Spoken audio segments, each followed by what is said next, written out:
5 months ago, before now, this used to be my living room. It also was my gym space as well as my YouTube filming studio. At the new place, those problems did not exist. So I had a dedicated space for a living room, a 12 by 13 feet or 156 square foot space with 18-foot ceiling. I thought this building design was super modern, so I had to do something with the living room space. There was also a long wall connecting the living room to the dining room area and the back door, which I had to do something with. We brought over all of the furniture and electronics from the old place and kind of started off with that. Things like the TV stand, as well as the couch. Over the course of the last 5 months, we started to get all the things we had ordered for the living room. After all that work, the final result complemented the entire aesthetic we were going for the entire house. To arrive at this point, what we had to do was replace the TV plus the TV stand combo. We also had to find a solution for the window above the TV. That couch had also served its purpose and had to go. It had to go for something else that fit the space better. Finally, there was something we had to do about that blank white wall right next to the TV and the window. What's going on YouTube? It's Tommy with Midas Tech here, and in today's video, I'm going to be going over the process that I followed to completely convert my living room into somewhere I like to hang more, work more, as well as even read a book. So I've got a read-in/cozy corner. We started by assembling the wall-mounted cabinet that we got from IKEA. So they're called Besta and they're super customizable. You can mount them to the wall, or you can, get some feet for them and just place them on the floor. But I wanted something really clean and super modern, so I decided to go for, a wall-mounted option. Just like a lot of IKEA furniture that I've built in the past, this was no different. It was annoying to build and figure out how to build it through the manual, which was not really helpful. But, we got the job done and we were really proud of the end result. Next thing we had to do was get the TV out of the way, as well as like the speaker and everything else, out with the old and in with the new kind of vibes. The next thing we had to do was get some measurements. So we had to get the measurement of the window and try to match both cabinets to line up with the window. That was the idea right there, to get a really nice symmetry with the window. And then we started to use a stud finder to find out where the studs were within the wall. As soon as we began to find the studs, what I did was use my drill as well as a leveler to make sure that, the holes were all correctly lined up. And then what I did was drill a hole in the wall and use a wall anchor to, support the parts where I couldn't find a stud. That's how we, kind of just held things up there. So 30-pound wall anchor support and 60-pound wall anchor supports. That's all we did. We just kept doing that, and we lined up all four wall mounts for all four cabinets, because there's 4 of them. As soon as we got the last piece in, we started to line up and mount each of the wall cabinets. They were quite easy to get on there because we already had the wall mounts well positioned, so this process didn't take any time at all. Hannah was also very involved throughout the entire process, so at this point we got the doors on. This was a simple process and the easiest part of the whole thing, to be honest with you guys. The floating shelf was complete at this point, and I was ready for the TV. Delivery for the TV was without any hiccups at all. It's a Sony Bravia X85J, so a 75-inch TV,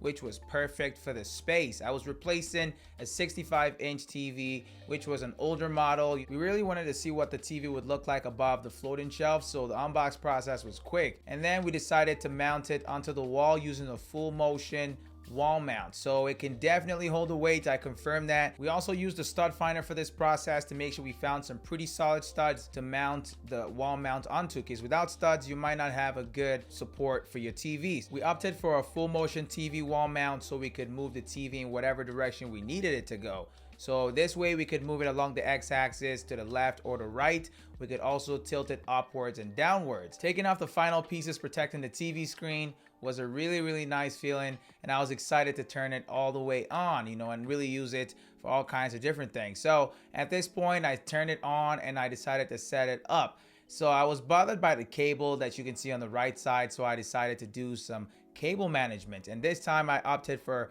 doing some cable management behind the wall. I ran into some insulation, and I hope that you don't if you're trying to do the same thing, but this tends to happen with an outside wall. But besides all that, I was able to run the cable behind the wall, and once that was done, the cable was out of sight. At the top right corner, there should be a link that should take you to a video that explains the process in a little bit more detail. Before putting the TV back up, I also installed some Immersion LED strips. I also ran the power cable for this behind the wall, and at this point all that was left was mounting the TV back onto the wall mount. That little camera hanging beneath the TV is supposed to help the Govee light strips behind the TV mimic what's going on the TV.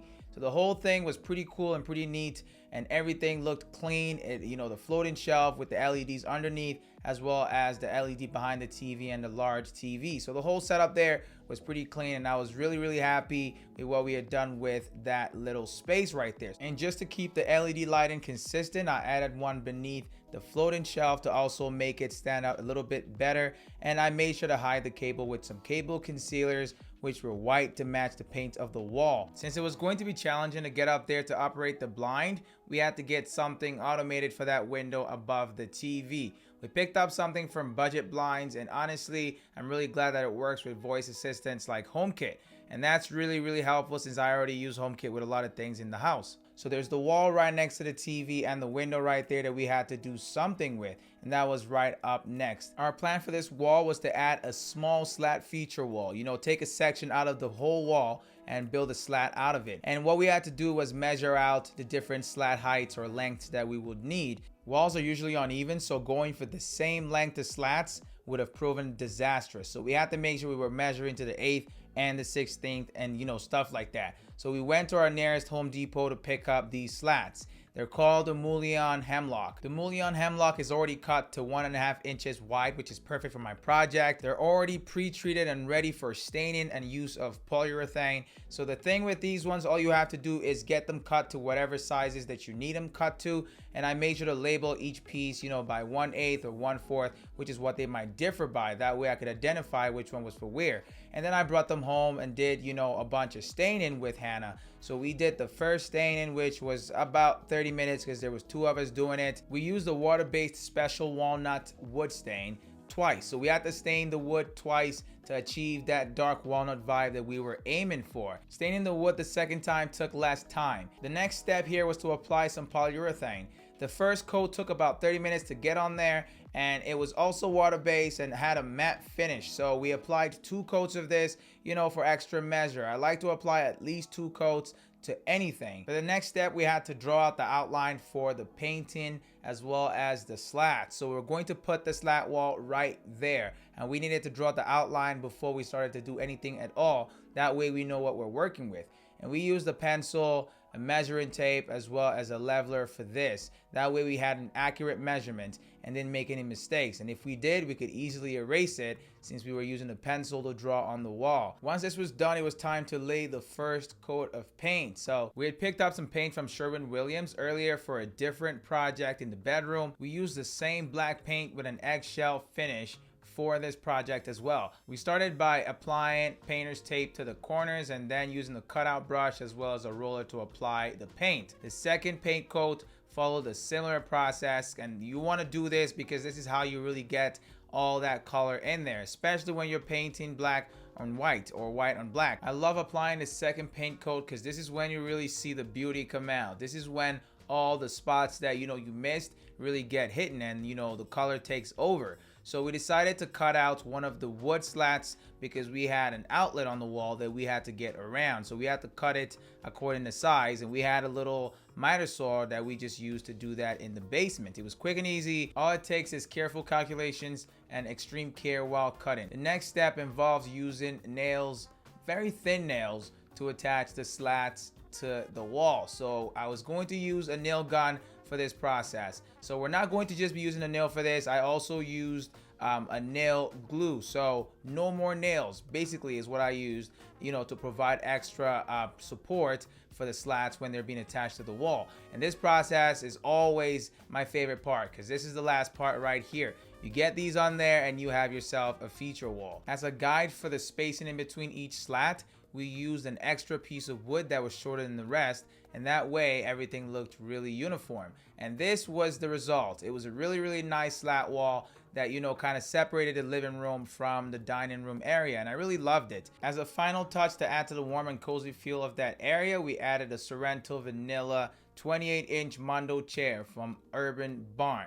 And I wanted, that in that corner just so I could kind of have my face or whoever was sitting there turned away from the TV. That way you're kind of distracted away from the TV and focus on whatever you're doing in that space. It kind of just separates it from the main living room. At this point, we had the couch delivered. So the guys were really helpful delivering this, and we had picked this up from Roof Concepts, had this ordered about 5 months ago to replace our IKEA furniture, which you see right there. We brought this one from the old place and it was okay, but it just didn't fit the space quite right. Roof Concepts sell these couches in different colors as well as different materials, so they're very customizable. In fact, the one that we've got is a more modern felt custom couch. The build process was super easy. All we had to really do was, attach the legs on there, and that was pretty much it, because it comes pretty much pre-assembled. So that's why there's a lot of big boxes, and then you just kind of attach the pieces together. So we only have 2 different pieces, as you can see right there, because that's all we needed to fit the space that we had. It's got that modern look and feel to it, which I was really hoping for, because I wasn't looking forward